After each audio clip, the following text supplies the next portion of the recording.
Boa noite, amigos e amigas aqui do canal. Eu sou o André Roncalha. Se você está chegando agora, já se acomode. Eu sei que o canal está há muito tempo sem ter vídeos novos. Depois eu vou falar sobre isso em outra ocasião. Mas eu estou de volta. Estou de volta hoje com a celebração de um dia muito importante nesse novo governo Lula, que já tem 150 dias. E como a gente já tem sempre o nosso querido Pedro Silva Barros, uma figura aqui recorrente no canal, trazendo para a gente a visão de política externa, integração regional. Então, eu quero dar as boas-vindas a ele, já explicando por que a gente está aqui, né, Pedro? Então, hoje, no dia 23 de maio de 2023, a gente celebra 15 anos do Tratado Constitutivo que ocorreu em 2008, que foi basicamente a criação da Unasul, que é a união dos países da América do Sul, e tem como objetivo exatamente um espaço regional de articulação de políticas de desenvolvimento, principalmente também políticas de comércio, e que podem ajudar exatamente o país a enfrentar uma série de questões, não apenas do ponto de vista da articulação com redes de comércio, mas também eventos como a gente viveu recentemente, que foi a pandemia, e durante o governo Bolsonaro e o governo Temer, esse espaço de articulação se perdeu, né? Os governos se afastaram da Unasul, e daqui uma semana a gente tem a reunião que o Lula vai fazer com os presidentes da América do Sul, que dão exatamente esse pretexto para essa conversa que a gente traz para vocês aqui, amigos do canal, no sentido de entender como que está se desenhando a política externa do governo Lula, agora 150 dias depois do seu início. Aos poucos as coisas vão se encaixando, a gente vai vendo um pouquinho, né, da lógica e dos objetivos. Então o Pedro veio aqui gentilmente trazer o amplo e vasto conhecimento que ele tem aqui sobre o tema, para a gente entender e dar um pouquinho de ordem, né, para essas questões. Então, Pedro, eu já começo te dando as boas-vindas, como sempre, né, para você articular para a gente um pouquinho, né, dar sentido, principalmente agora que o Lula acabou, né, de passar ali pela reunião do G7, que é, eu acho, uma expressão importante de que o Brasil está de volta no cenário internacional, da relevância, e como que a articulação dessas viagens com essa reunião com os presidentes da América do Sul ajudam a gente a entender, né, as nuances e as camadas aqui da política externa do Brasil. Seja bem-vindo. Obrigado, André. Satisfação conversar contigo novamente, com os colegas que nos acompanham. Nesse dia feliz, né? Feliz para mim pessoalmente, que trabalhei na Unasul, mas também para o Brasil e para o conjunto da América do Sul, 15 anos do marco jurídico do Tratado Constitutivo da Unasul, que foi assinado aqui em Brasília pelos 12 presidentes da região.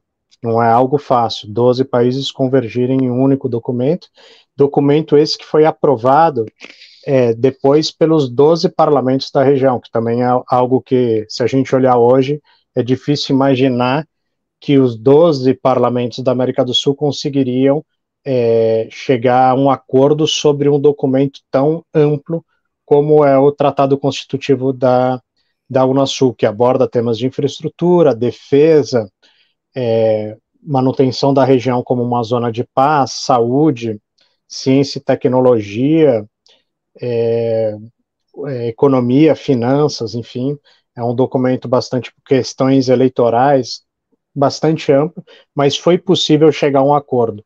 Em perspectiva histórica, isso tudo é muito novo, né? A gente está completando 200 anos de independência, 23 anos da primeira reunião de presidentes da América do Sul da história, que foi realizada aqui em Brasília também, liderada pelo Fernando Henrique, e 15 anos do Tratado Constitutivo da Unasul, num momento, num período, nesses 150 primeiros dias de governo Lula, que o Brasil voltou ao mundo. E voltou ao mundo, a partir do meu olhar, que eu vou tentar explicar aqui rapidamente, de forma organizada, que às vezes a gente vê uma visita ou outra do Lula, uma declaração sobre a guerra, um encontro com o chefe de Estado, e pode parecer tudo um pouco embaralhado, mas há uma lógica entre todos os compromissos internacionais do presidente até agora, em particular as viagens e essa reunião que será realizada aqui em Brasília na semana que vem, com todos os chefes de Estado e governo da América do Sul. Primeiro, se a gente voltar lá para janeiro, o presidente fez a sua primeira viagem, a gente discutiu aqui no seu canal, para a Argentina, para participar da reunião da Comunidade de Estados Latino-Americanos e do Caribe, a CELAC, que o Brasil havia sido afastado, né, pelo governo Bolsonaro. Então o Brasil voltou à CELAC, o presidente optou, Lula, por fazer a sua primeira viagem internacional para Buenos Aires e em seguida a Montevidéu, né, no dia seguinte. Então é uma sinalização clara da prioridade para a América Latina e para esses dois vizinhos, Argentina e Uruguai, numa semana que havia, por exemplo, o Fórum Econômico Mundial lá na Suíça, o Fórum de Davos. E o presidente optou por estar aqui dando essa sinalização clara ao mundo e à região de qual era a prioridade do Brasil. Ao mesmo tempo, a gente tem hoje uma situação complexa, com alguns polos de poder e uma tensão mundial bastante grande, que é muito diferente do que ocorria em 2000, do que ocorria em 2008. Agora, o presidente tentou sinalizar uma equidistância, um não alinhamento aos principais polos de poder, com equidistância.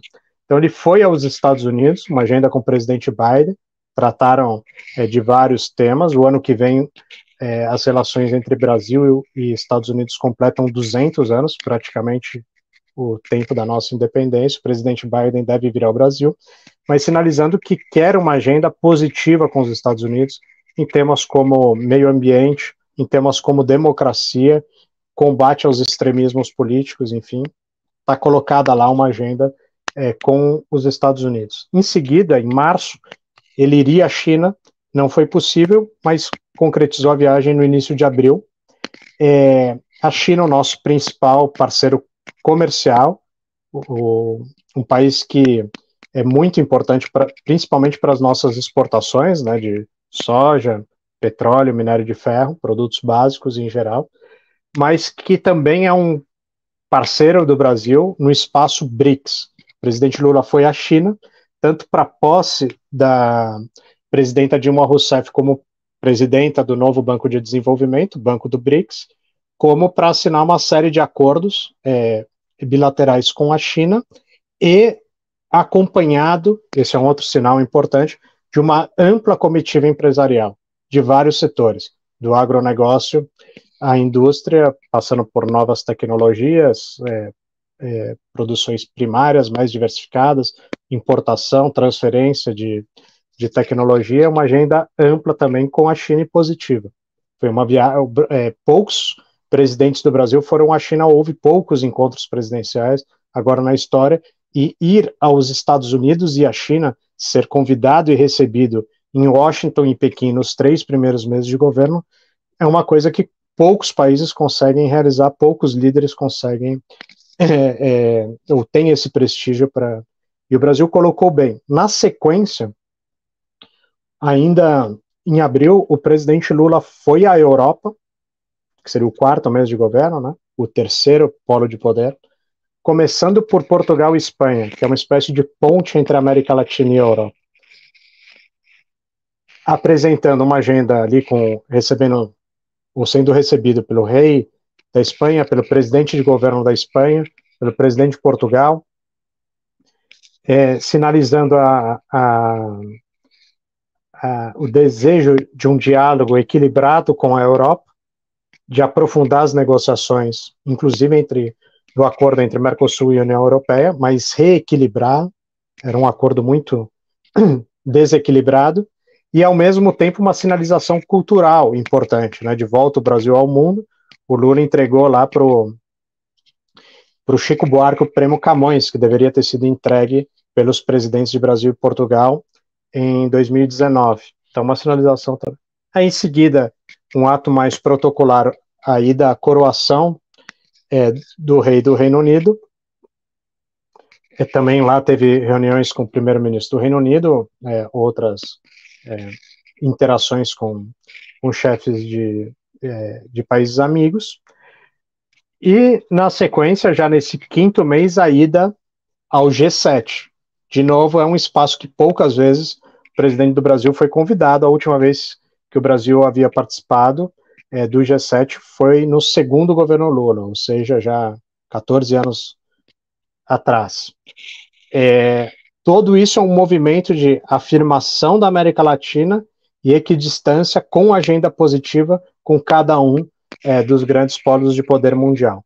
E agora, depois de 5 meses, o presidente Lula recebe em Brasília, num outro gesto importante, todos os presidentes da América do Sul. Então foram convidados, virão os presidentes de Uruguai, Argentina, Paraguai, Chile, Bolívia, Peru, a presidenta que era vice não tem autorização para sair do país, mas haverá uma participação em alto nível também do Peru, talvez por vídeo ou de outra forma. O Equador, que passa por um momento político conturbado, Colômbia, Venezuela, Guiana e Suriname, né? Então, todos os países em Brasília, para tentar restabelecer os espaços de diálogo que foram perdidos nos últimos anos, né? A última reunião de todos os presidentes da América do Sul ocorreu em dezembro de 14, é um lapso muito grande. Então, o fato de ocorrer a reunião já é muito importante. E essa reunião pode ter e deve ter desdobramentos em relação à saúde, infraestrutura, defesa, que são temas prioritários do Brasil. Então, comemoramos hoje um dia feliz, 15 anos do Tratado Constitutivo da Unasul, e a uma semana de um reencontro, podemos chamar assim, do Brasil com o seu entorno, do Brasil com seus vizinhos, do Brasil com a América do Sul. Perfeito. Eu queria começar aqui alguns questionamentos que acho que são importantes. Você mencionou algumas diferenças, né? Primeiro lá em 2000, quando primeiramente foi pensada essa união, depois 2008, quando o Tratado Constitutivo da Unasul é efetivamente assinado, e agora a gente está vivendo 15 anos depois uma outra situação. Quais são os principais aspectos que marcam as diferenças de contexto e por que eles são relevantes para a gente pensar essa agenda de união e integração regional?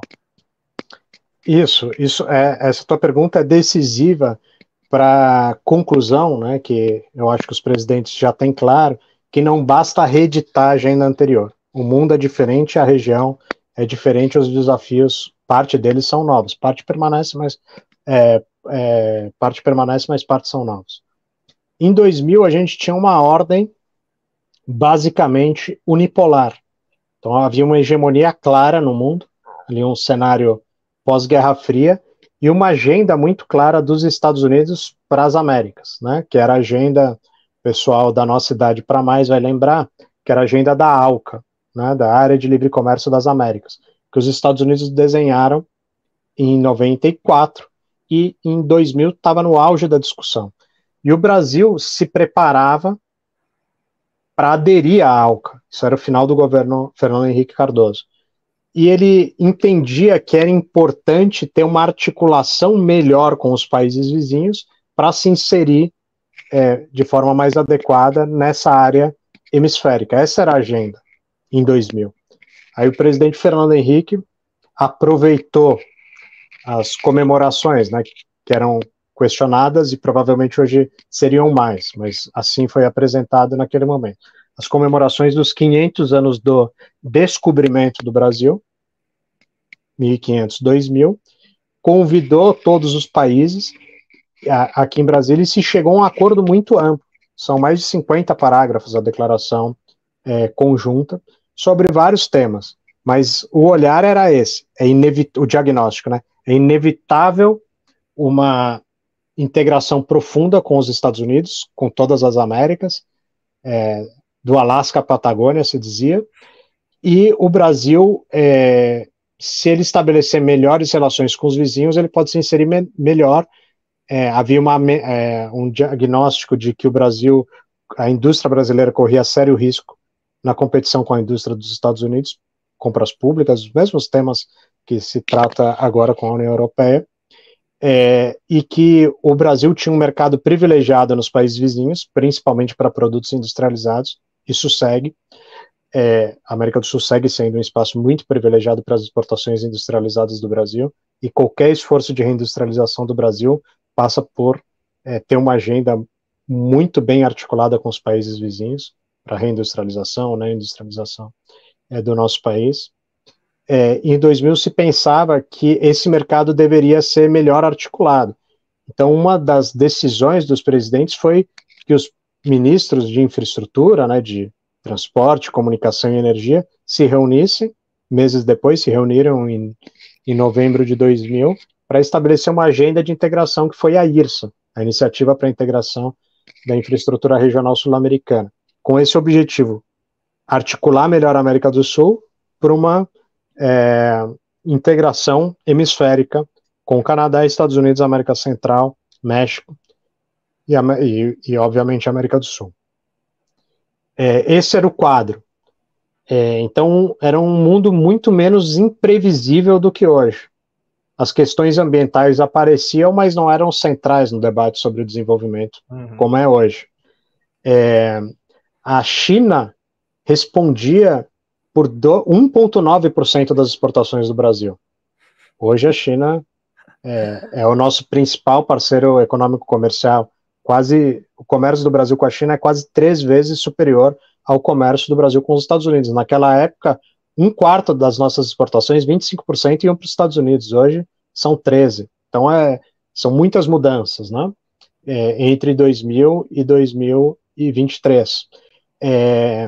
A ideia de bloco regional era quase que um sinônimo de progresso, porque a União Europeia tinha acabado de construir o euro com êxito naquele momento, e quase inquestionável, era tratado com grande euforia no mundo.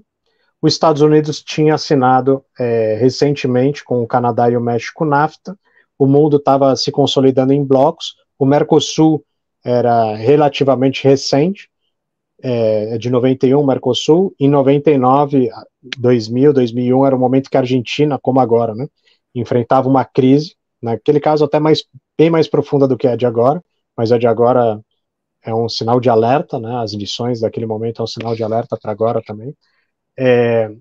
Então o Mercosul enfrentava alguma dificuldade, mas era uma experiência avaliada como bastante exitosa, o comércio intrarregional aumentou bastante na década de 90, então era quase que um caminho, ali um passo a ser seguido, né? Numa ideia de uma agenda muito forte ali do consenso de Washington em 2000, ainda muito forte. Ela vai perder força nos anos seguintes, né? Até 2005 ela se esfacela, mas em 2000 ainda era forte, com críticas, né? Porque o grande modelo do consenso de Washington, que era a Argentina, passava naquele instante ali, 2001 a crise se aprofundou na Argentina, mas desde 99 ela já dava sinais, a partir da desvalorização no Brasil, né, em janeiro de 99, já não era tão forte a ideia ali, mas era visto quase que como um passo. Agora a situação é muito mais incerta no mundo. É um quadro de incerteza. A gente tem um conflito na Ucrânia importante, uma tensão maior entre Ocidente e Oriente, entre China e Estados Unidos, entre Rússia e OTAN. Os países seguidamente, Reino Unido, por exemplo, apresentam a China como a principal ameaça, né? E o Brasil tem na China o principal destino das exportações da grande maioria de estados e do país como um todo, né? Uma aposta nas economias que estão perdendo fôlego pode ser uma aposta equivocada nossa. A ideia nesse momento é uma posição de equidistância entre esses polos, e com uma clareza, equidistância entre os polos e uma clareza da importância da integração regional. Com isso, nós não vamos errar, apostando na integração regional. Até que momento será possível manter essa equidistância e não se posicionar? Vai depender dos desdobramentos geopolíticos mundiais que estão muito fora da margem de atuação do Brasil. Mas o Brasil tem ali claro que estará melhor posicionado com a América do Sul. Antes, por questões ali de agenda inevitável, e agora inevitável e previsível, né, 2000. Agora múltiplas possibilidades, grande incerteza, mas uma das poucas certezas que temos é que, mantendo a região como uma zona de paz, mantendo e ampliando o comércio intra-regional, aumentando a nossa interdependência com os vizinhos, nós estaremos melhor como economia, melhor como sociedade e melhor posicionado, mais bem posicionado para enfrentar esses desafios geopolíticos globais.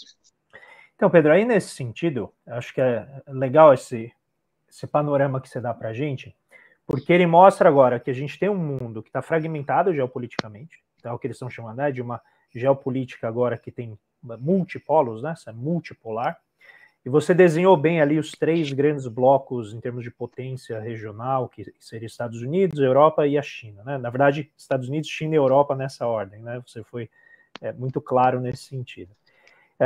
Como que o Brasil, quando a gente pensa em integração regional, acho que para muita gente fica aquela impressão que a gente já tratou aqui, assim, por que eu vou me unir a países pobres, né? Países como a Bolívia, Paraguai, Argentina, Uruguai, se não é melhor eu me unir, né, a países ricos? Você aqui deixou muito claro, a gente já tratou em outras ocasiões da importância da relação regional, principalmente para a nossa indústria, para pequenas e médias empresas, que isso é muito importante porque é onde está a densidade industrial das nossas exportações. E se o pessoal que segue aqui o meu canal aprender alguma coisa, é que é importante, né, a sofisticação das exportações como um sinal de sofisticação produtiva, sofisticação econômica.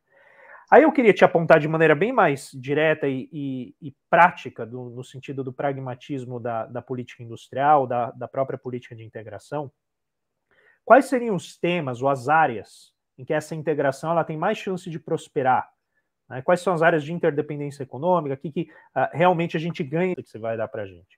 Eu só vou te pedir, Pedro, uma última coisa, teu microfone ele está raspando um pouquinho aqui na tua camisa, então só se você puder, puxa um pouquinho o microfone para frente ou inclina para frente. Obrigado. Sim, já estou aqui, posicionado, melhor posicionado. A pergunta é muito boa, né? Porque, de fato, um problema básico assim para a integração é que nós conhecemos muito pouco dos países vizinhos, né? Eu escrevi um texto recente, né, publicado na revista USP, número 136, se você puder disponibilizar para os colegas aí que nos acompanham. Ele tenta, logo na introdução, discutir essa questão. Como que nós conhecemos pouco os nossos vizinhos e essa percepção dificulta a nossa integração. Então, de novo, né, em perspectiva histórica, agora a gente vai ter a reunião de presidentes. A primeira reunião de presidentes foi em 2000, mas durante todo o século XIX, o chefe de Estado do Brasil nunca visitou um país vizinho. Né? Dom Pedro II... Você está falando de Dom Pedro II, é isso? Isso, que foi o nosso mandatário por mais tempo, né? Quase 5 décadas no poder. Ele visitou os Estados Unidos mais de uma vez, visitou a Europa, visitou o Oriente Médio, né? O Egito, a África, inclusive, o Líbano, mas nunca esteve em Buenos Aires, nunca esteve em Montevidéu, nunca esteve em La Paz, Lima, Bogotá, Caracas, Cidade do México, nunca foi à América Latina. E não é só uma questão do século XIX. Nós, de fato, conhecemos pouco, a nossa elite conhece poucos, tem razões históricas também, pouco sobre os países vizinhos também conhecem pouco sobre o Brasil, e quando são lançadas ideias de integração, a primeira percepção que temos é de que são países pequenos, divididos, em crise, instáveis, fontes de problema. Então, estarmos integrados com os nossos vizinhos seria um problema, na verdade, para o Brasil. Isso vale para a questão da moeda, de uma moeda comum mesmo que apenas para compensação, isso vale para comércio, isso vale para investimento, enfim. Mas, e nesse texto, eu acho que os dados bastante claros sobre isso, eu vou apresentar apenas alguns aqui, os países vizinhos somados representam 1,4% das importações totais do mundo. que é mais ou menos o mesmo peso do Brasil. Então, América do Sul, Brasil mais vizinhos, seria quase 3% das importações do mundo. Mas esses 11 países vizinhos nossos respondem por 13% das importações do Brasil. E em 2011, auge da integração, entre 8 e 11, eram 19% de tudo que o Brasil exportava era para esses países, para esses 11 países vizinhos, que representam só 1,4%, respondiam por 19% das exportações do Brasil. Então, é um multiplicador aí de mais que 10, né, quase 15. É muito. Só que se a gente considerar só as exportações com mais qualidade, as exportações que têm média alta e alta intensidade tecnológica, são 35% hoje, em 22, passando para 23 esse ano. 35%, que é muito. E no auge da integração em 2011, eram 45%. Então é um espaço muito privilegiado. Quase metade, potencialmente, das nossas exportações de produtos com alta e média alta intensidade tecnológica tem como destino os países vizinhos.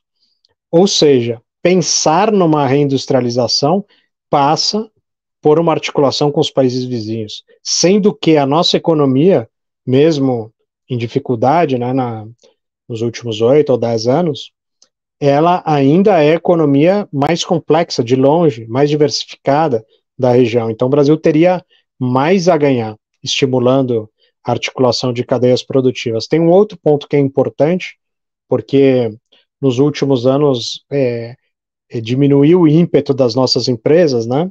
O Brasil tem especializado as exportações em produtos básicos, então são menos empresas que se internacionalizam. Mas a região também é um primeiro passo para a internacionalização das nossas empresas, em particular das pequenas e médias. Então, se queremos ter um país mais empreendedor, um país mais competitivo, um país que saiba exportar, ter uma relação bem articulada, bem azeitada com os países vizinhos é fundamental, né? E desprezar, fechar nossas fronteiras para esses países que de fato não são grandes, mas representam muito e vão seguir representando para o nosso comércio exterior, desprezá-los seria um erro brutal, porque uma empresa de serviços ou uma empresa pequena de exportação de algum produto inovador, dificilmente ela vai abrir um mercado de início na China, ou no Reino Unido, ou nos Estados Unidos, e haveria um espaço mais próximo, mais competitivo para o Brasil aqui na região. Mas, ao mesmo tempo, a gente tem barreiras históricas para a integração mais profunda. Na Europa, o comércio intrarregional é muito maior do que esses 13% ou 19%, é mais de 60%. No leste da Ásia também é muito maior do que os nossos menos de 20%. Deixa eu Mas pegar aqui, esse ponto, Pedro, sim, antes da vai gente lá. avançar, porque ele é importante, no sentido de que normalmente se vangloria o esforço europeu em gerar, né, o mercado comum deles, como aquilo, né, tendo sido uma grande expansão em termos de atividade, os países, né, depois com a União Europeia tentando entrar na zona do euro, todo aquele esforço, né, de se acomodar às regras para fazer parte. E quando a gente discute aqui no nosso hemisfério, a coisa fica diferente, né? Principalmente na parte sul dele, né? Então, quando a gente fala, né, da discussão de integração regional, sempre dá a impressão que a gente nunca vai conseguir fazer algo parecido com o que eles fizeram, exatamente por essa ideia, né, que não tem qualquer fundamento na realidade, que não teria ganho a gente fazer aqui. Você já trouxe vários dados importantes, não apenas hoje, mas em outras ocasiões, mostrando como essa é uma falácia, como essa é uma ideia que não se sustenta. E eu quero apenas, nesse ponto da indústria, salientar a confluência de eventos dessa semana, porque hoje a gente está celebrando, né, o aniversário da Unasul. Na quinta-feira, a gente vai ter o Dia da Indústria, com um evento grande ali na Fiesp, que vai ter grandes autoridades ali do governo, possivelmente Lula e Alckmin vão estar juntos no mesmo local. o que é muito raro, né, por questões de segurança, nesses tempos de violência que a gente vive. Então, sinaliza a importância desse caminho, e na semana que vem, né, como extensão dessa celebração que a gente está fazendo hoje, tem a reunião com os presidentes da América do Sul. E mais importante, nesse contexto, como uma expressão de política, a gente viu a divulgação, né, na verdade foi ontem, né, a primeira reunião do Conselho Nacional de Desenvolvimento Industrial, né, o CNDI, mostrando já uma agenda de política industrial nesse sentido. Então seria importante, né, que as áreas aqui, tanto a política industrial quanto a integração regional, viessem juntas, né, nesse contexto que você está colocando. E aí se você puder explorar algumas outras áreas em que essa integração é importante, para a gente fechar aqui esse bloco. Sim, eu acabei indo muito longe e não cheguei ao centro da pergunta, espero chegar agora. Há várias áreas importantes. Uma delas é fertilizantes. O Brasil tem um déficit estrutural na balança de fertilizantes, de 8 a 10 bilhões de dólares por ano. O Brasil vai continuar e provavelmente vai ampliar a sua capacidade agrícola nos próximos anos, ou seja, o consumo de fertilizantes, né, é praticamente um mercado garantido, com poucas oscilações, e deve apresentar um crescimento linear nos próximos anos. É um cenário de pouca incerteza, essa que o Brasil continuará consumindo fertilizante. O Centro-Oeste, aqui onde eu estou, se tornou uma das áreas mais produtivas do mundo, né? Pouca gente consegue perceber isso. Eu acho que em um programa anterior, contigo eu comentei que o Mato Grosso tinha passado de 1 bilhão de exportação em 2000, em valores nominais, para 21 em 2021, que era algo extraordinário. Esses dias eu fiz uma apresentação fechando os dados de 2022, chegou a 32 bilhões. Um estado com 3 milhões e meio de habitantes, exportações per capita de 9 mil dólares, né? Muito acima da China. E esse espaço, né, um estado hoje que mais aumenta a produtividade, a produção e as exportações, depende de fertilizantes. De onde importamos esses fertilizantes, né?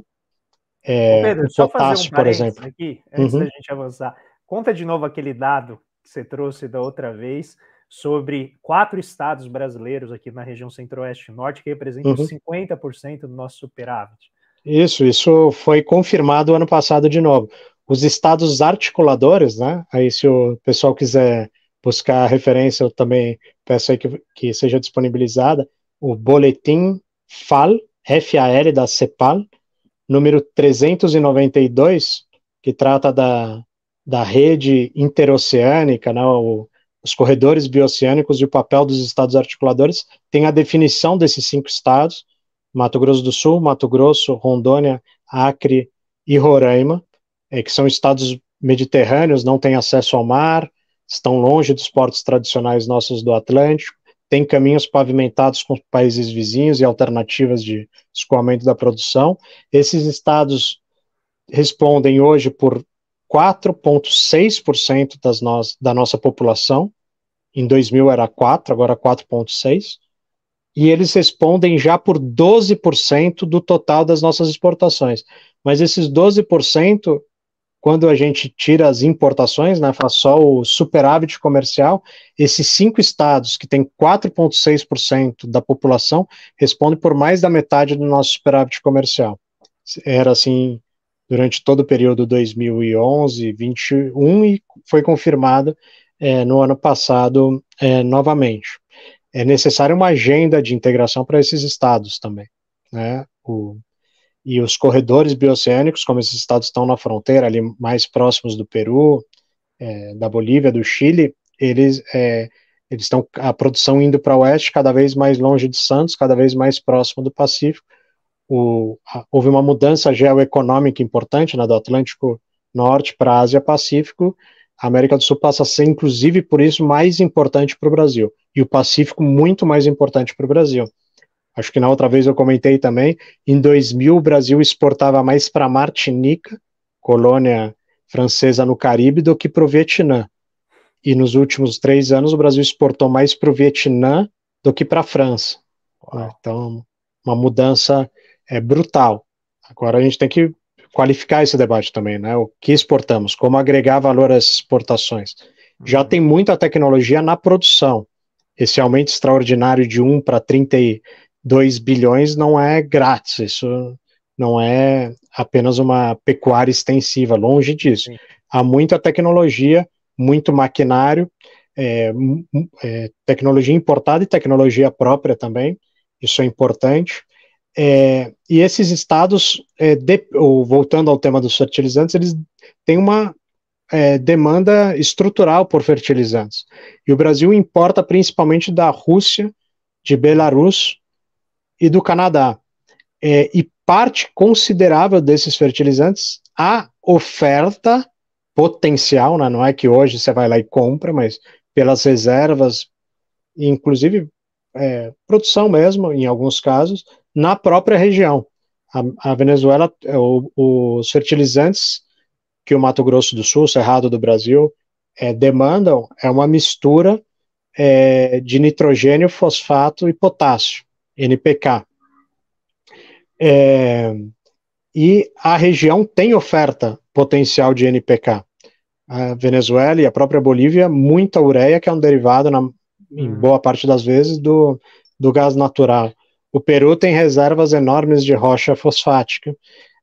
O lítio, que é um dos produtos promissores, inclusive para a industrialização de baterias no Brasil, o Brasil tem reservas importantes, mas não das maiores do mundo, mas temos lítio, mas a Bolívia, a Argentina, o Chile têm as maiores reservas de lítio do mundo, numa região ali no sul da Bolívia, noroeste da Argentina e norte do Chile. E a produção de lítio tem como subproduto fosfato, que fica abandonado lá, porque não tem a logística adequada para transportá-lo ao centro-oeste brasileiro. O mesmo vale para a rocha fosfática peruana, o mesmo vale para a ureia venezuelana. O Mato Grosso do Sul, Mato Grosso, na verdade, esses estados articuladores são quase o centro dessa área, né? De onde estão as reservas, os 3 pontos aí de potássio aqui na Bolívia, fosfato no Peru e ureia na Venezuela. Mas não tem a logística, não tem as garantias para o comércio intrarregional, para as exportações aqui na própria região e o financiamento a elas, e também a forma como estão estruturadas as cadeias de valor, que é algo que aí o Brasil e a América do Sul tem muito a avançar, também na distribuição. Vamos pegar esse exemplo, Pedro, porque eu acho que ele é sempre melhor a gente trabalhar com exemplos concretos, né? Porque ajuda a gente a entender. E um parênteses antes da gente elaborar aqui sobre essa questão da cadeia de fertilizantes, de todos esses itens que você trouxe, me lembrei da frase do Albert Hirschman, quando você falava de que desenvolvimento não é você atingir alocações ótimas, mas é você chamar a ação recursos que estão ociosos, ocultos, parados, né? E muitas vezes difusos. E o que a gente está colocando aqui, você ilustrou belíssimamente, é isso. Você tem um monte de recurso disponível, que depende muitas vezes de um processo produtivo que pode estar parado, ou ele está ainda naquela etapa tão inicial, que é apenas de extração, e a gente nunca consegue explorar porque a gente não montou essa capacidade. Mas ainda uma camada adicional do teu argumento é essa capacidade, esse recurso que está ocioso, ele só pode ser acessado se a gente estruturar uma cadeia integrada entre países da região. Né? Se deixar esses países sozinhos, eles vão fazer aquilo que é mais fácil, que é extrair e vender, porque muitas vezes não é o governo que faz, né? É o setor privado que vai lá e lucra da maneira mais rápida, o que é mais interessante para ele explorar. Então, daí vem o papel do planejamento, da política, em tentar coordenar a ação desses agentes para que a gente explore ao máximo a capacidade que a gente tem. Né? Você acabou de dar um exemplo de um resíduo que tem um altíssimo valor se a gente estruturar uma cadeia de fertilizantes e ficar lá, né, como um dejeto. Né? Isso. E é curioso, esses dias o meu filho mais velho estava fazendo uma prova de história e tinha uma pergunta lá com um mapa do Japão e mostrando dos anos 30 ou do começo do século 20 e mostrava a importância para o Japão de alguns países, né? E dizia lá o Chile, o salitre, né? Uma importância do Chile. E o Brasil demanda esse tipo de produto, com potássio, sal mesmo, para a nossa agricultura, e eram produtos que o Chile exportava para o Japão há 100 anos e tem limitações para exportar para o Brasil ainda hoje. Mas isso passa, pelo que eu comentava antes, aí juntando um pouco as questões, por conhecer os vizinhos, né? Então, espaços de concertação que ocorrerá a próxima semana em Brasília, que vai ser um espaço reduzido. É uma reunião fechada, com muito espaço para discussão mais profunda, né, entre os chefes de Estado, os chanceleres e mais um representante, acho que vai ser assim, apenas, ou seja, 3 representantes de cada um dos países, mas com muito espaço para conversas mais profundas e para um esforço didático também, que é importante. O Brasil, nesses anos, ficou fora da região, poucas reuniões bilaterais, os nossos ministros, a maior parte deles não conhecem os homólogos dos países vizinhos. Então, o presidente Lula foi à Argentina e Uruguai, irá, nos próximos meses, a maior parte dos nossos países vizinhos, certamente, vai ao Chile, vai à Colômbia, entre outros, e levará os ministros, como levou a China, por exemplo, e isso vai criando os espaços de maior conhecimento. Esperamos que depois, num passo seguinte, com a volta de missões empresariais grandes, para reabrir esses mercados, reapresentar com a nova situação mundial, inclusive, as oportunidades para o Brasil. Em várias regiões se discute ainda que os efeitos práticos disso ainda sejam restritos, né? Mas o nearshoring, né, avizinhar as cadeias de valor e produção. Nesse caso, o Brasil e a América do Sul, em tese, podem ter um potencial para fornecer para os Estados Unidos, por exemplo, ou para a Europa, mas também há um espaço de avizinhança de cadeias na própria América do Sul, que tem muito espaço para ser explorado. Em outros trabalhos que eu publiquei com outros colegas sobre corredores bioceânicos, a integração com os países vizinhos, o potencial dela, a gente mostra, por exemplo, que o Brasil tem tipos de carnes que o Chile importa da Espanha, dos Estados Unidos, mas não importa do Brasil. E o Brasil exporta para Hong Kong mesmo tipo de carne, por exemplo, né? Então há vários outros espaços. E a melhora da logística nossa, principalmente para a Ásia-Pacífico, permite que nós exportemos produtos com mais valor agregado. A tonelada média das nossas exportações hoje é de um pouco menos de $1.000, né? Mas o que a gente exporta para a Ásia, para a China, é de $260, é muito pouco. O caso da carne bovina ilustra bem. A carne bovina que o Brasil exporta congelada tem um preço médio de $4.000. E a carne bovina fresca, né, refrigerada, sem estar congelada, de $5.500. Então a gente tem que melhorar a nossa logística para aumentar o mercado para a nossa carne fresca, que tem um valor muito maior. Isso implica também em industrialização, implica em refrigeradores mais adequados, implica em plantas com mais tecnologia, e implica uma logística muito melhor, que o Brasil tem todas as condições para ter, né? Por exemplo, transporte ferroviário para os portos do Pacífico seria um objetivo nosso de médio prazo, mas que reposicionaria o país nessa direção. Mas, enquanto isso, há muito espaço para exportar outros produtos, inclusive esse, né, por caminhão, para os portos do Pacífico, e há alguns avanços nesse sentido. Então, falar sobre mais alguns setores. A gente falou fertilizantes, tem já aquilo agropecuária que a gente tem aqui, que você isso, a gente poderia, um desafio agora importante é industrializar as baterias, né? Várias baterias, como esforço aí do próprio debate mundial sobre transição energética. O Brasil não deve apostar todas as fichas em uma fonte de energia, inclusive porque nós temos uma matriz extremamente diversificada, isso é um ativo importante nosso, e a gente deve seguir buscando acompanhar a tecnologia em diferentes setores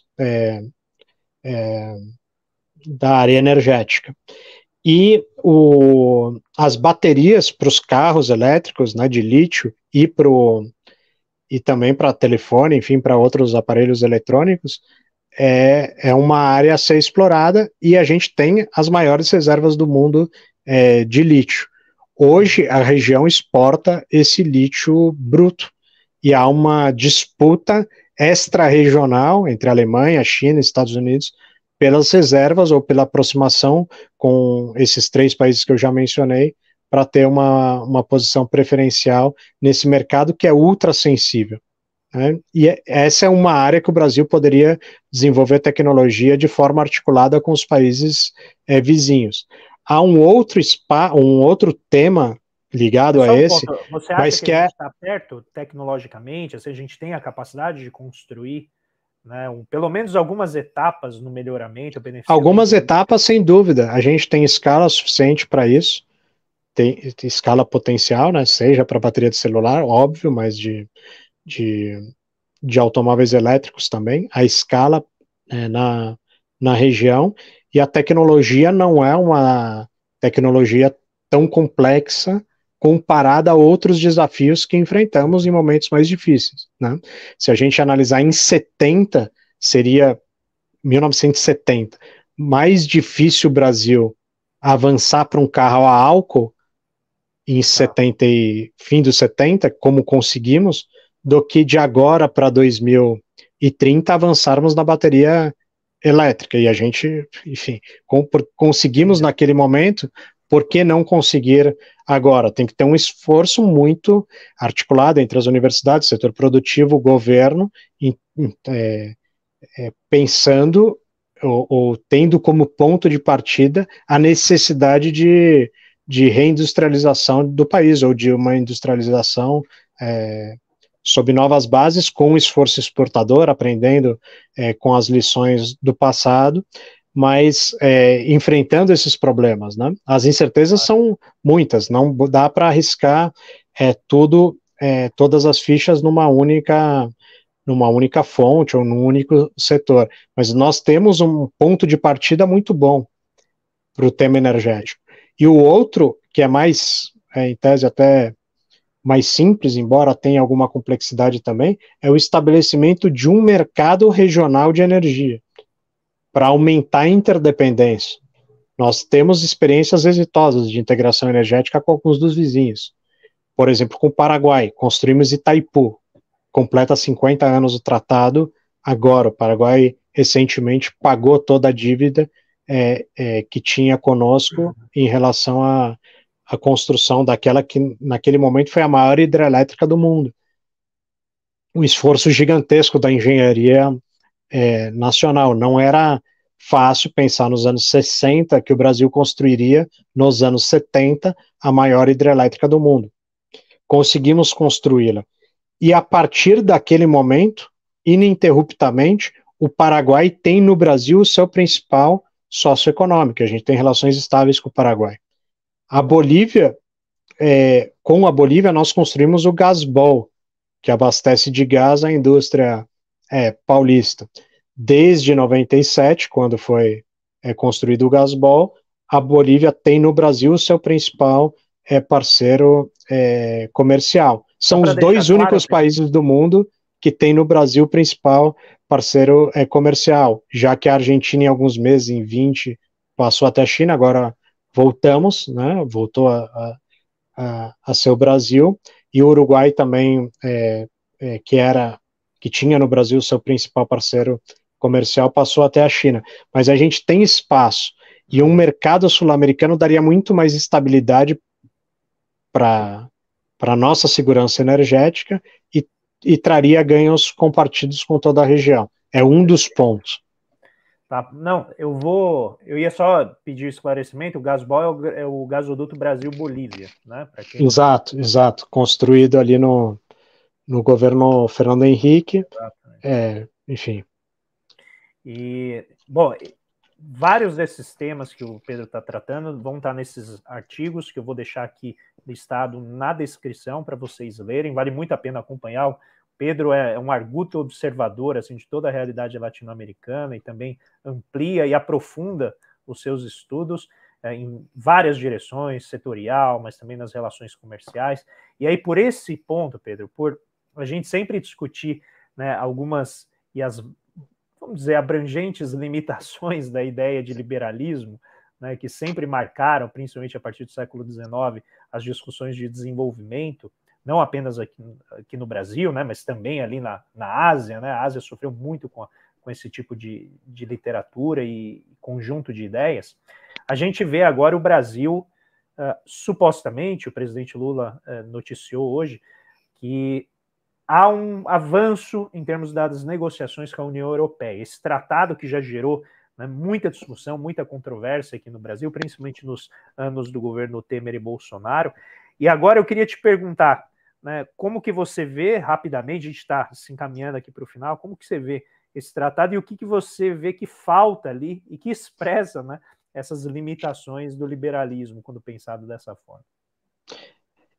O tratado ele aborda principalmente temas comerciais, de investimento, compras públicas, né? E são temas que o Brasil tem interesse, uma ampliação de mercado para produtos brasileiros e do Mercosul é importante. Por exemplo, que eu comentava agora, né, carnes frescas seria importante a gente conseguir exportar carnes frescas para a Europa, algo que é muito difícil hoje, e que o acordo não garantiria, né, o acesso a esses mercados, porque são barreiras, muitas delas não tarifárias. O Brasil tem mais interesse, claro, em abrir terceiros mercados para os produtos que são mais competitivos, e o tratado teria que garantir a abertura desses mercados ao Brasil, algo que as negociações não garantem até agora, e algo que as negociações apontam para alguns temas, por exemplo, o tema ambiental, que deve ser tratado nesses acordos, claro, mas que podem limitar muito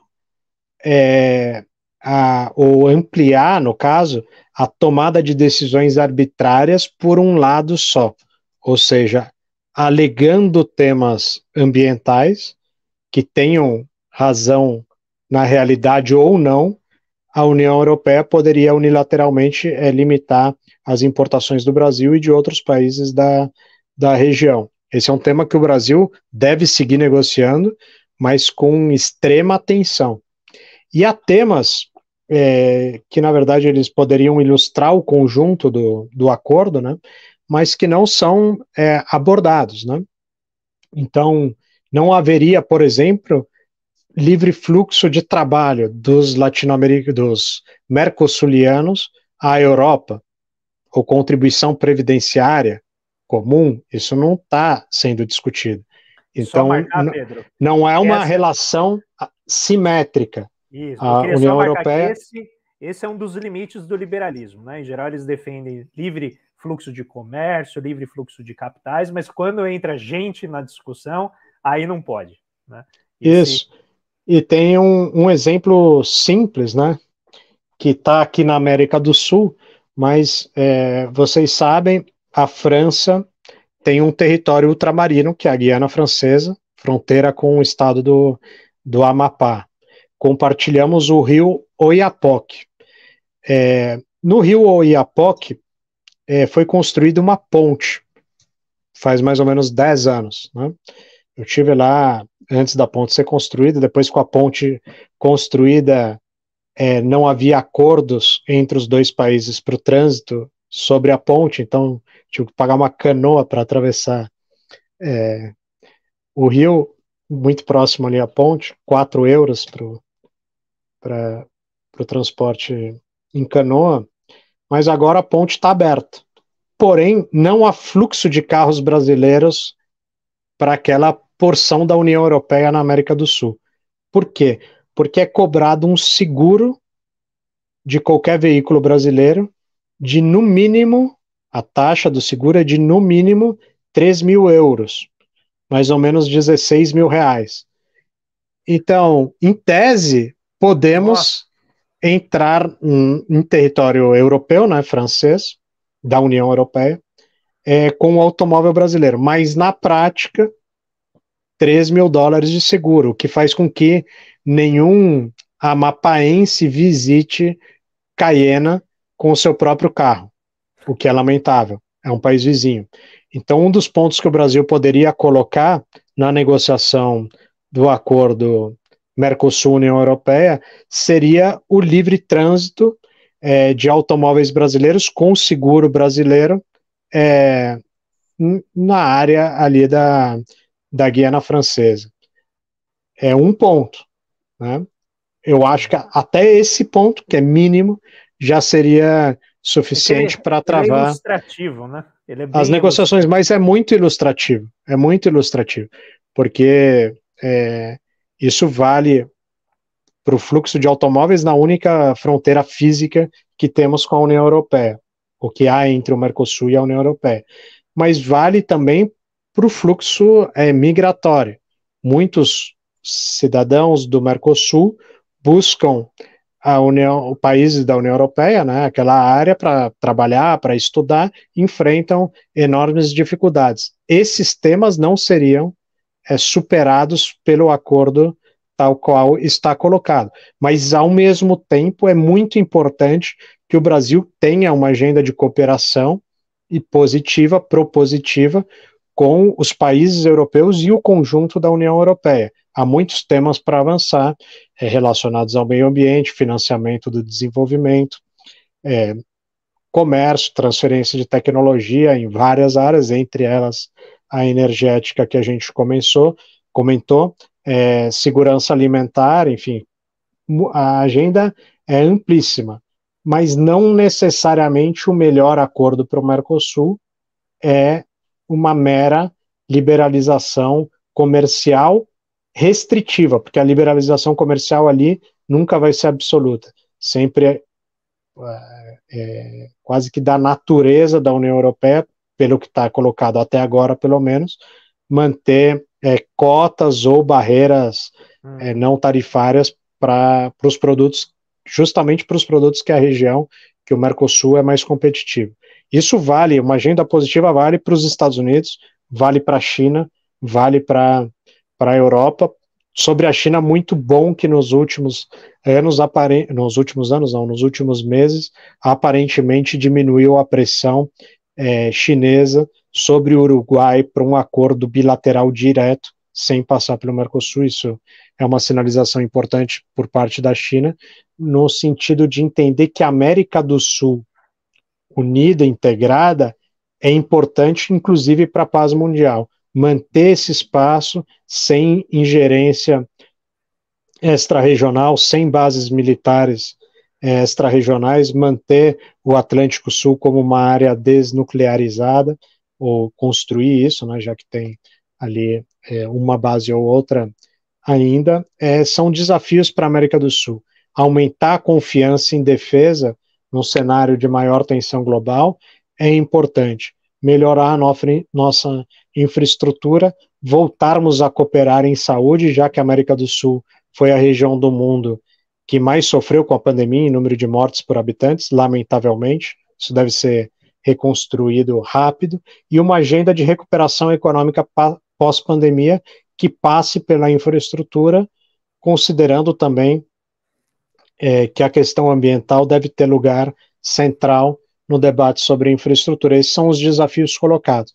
E para finalizar, André, um outro ponto importante é que essa é uma reunião de presidentes da América do Sul, com uma agenda de restabelecer, nas palavras que dá o título ao último livro do embaixador Celso Amorim sobre a América do Sul, restabelecer laços de confiança. Os presidentes se conhecerem melhor, entenderem que é possível, a despeito das diferenças partidárias e ideológicas, construir uma agenda comum, diminuir as desconfianças, é muito importante nesse momento. Mas já em agosto, nos dias 8 e 9, em Belém do Pará, que é a cidade que o Brasil apresentou como candidata à COP, né, a Conferência do Meio Ambiente das Nações Unidas, em 2025, lá vai ser realizada a reunião de países amazônicos, para uma agenda de desenvolvimento, uma agenda ambiental, uma agenda de cooperação profunda entre os países amazônicos. É um espaço também inédito, né, de presidentes, chefes de Estado dos 8 países amazônicos reunidos na própria Amazônia para reforçar o tratado que nós temos lá dos anos 70, que é o Tratado de Cooperação Amazônica, mas agora em um espaço do mais alto nível. Então a agenda vai caminhar por aí e esperemos que agendas ministeriais daí para aprofundar o tema da integração financeira, que já discutimos em outra ocasião a importância, infraestrutura, saúde, defesa, enfim, aí são combate à delinquência transnacional organizada, são vários temas. Mas é isso, 23 de maio, dia da assinatura do Tratado Constitutivo da Unasul, completa hoje 15 anos, e enorme satisfação para mim poder conversar contigo e a imensa repercussão qualificada aí do seu canal sobre a nossa região nesse dia especial. Valeu, André. Maravilha, Pedro. Eu quero te agradecer demais por despender o seu tempo aqui com a gente, explicando esses pontos. São sempre muito ilustrativos, muito enriquecedores.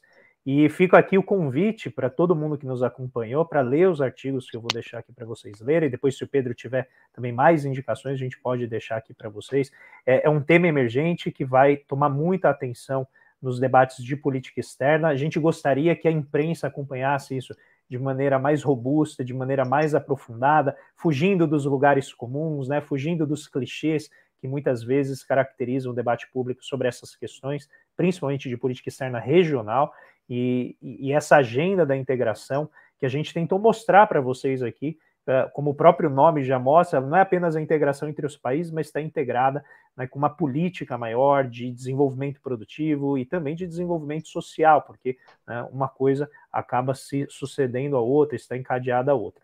Então, essa agenda que está colocada nessa semana, muito interessante, em que a gente tem a celebração do tratado que marca a criação da Unasul e, ao mesmo tempo, o Dia da Indústria, né, de uma maneira quase que a história escrevendo essa lógica, né, de uma maneira inusitada, para a gente refletir sobre essa agenda que o governo Lula tenta encampar aqui, com todas as dificuldades que a gente está vendo na economia política, não apenas do país, mas também a economia geopolítica, né, como ela está marcada agora. Então, deixo novamente o agradecimento ao Pedro, um grande abraço a todo mundo que nos acompanhou, continuem aqui acompanhando o nosso canal, a gente vai trazer mais debates, mais discussões, né, qualificadas como essa que o Pedro traz, para a gente entender cada vez mais os desafios que o governo Lula enfrenta e também os desafios que a nossa região e o próprio planeta como um todo em face, né, dos desafios ecológicos que estão colocados. Fiquem muito bem, até a próxima e a gente se vê por aí.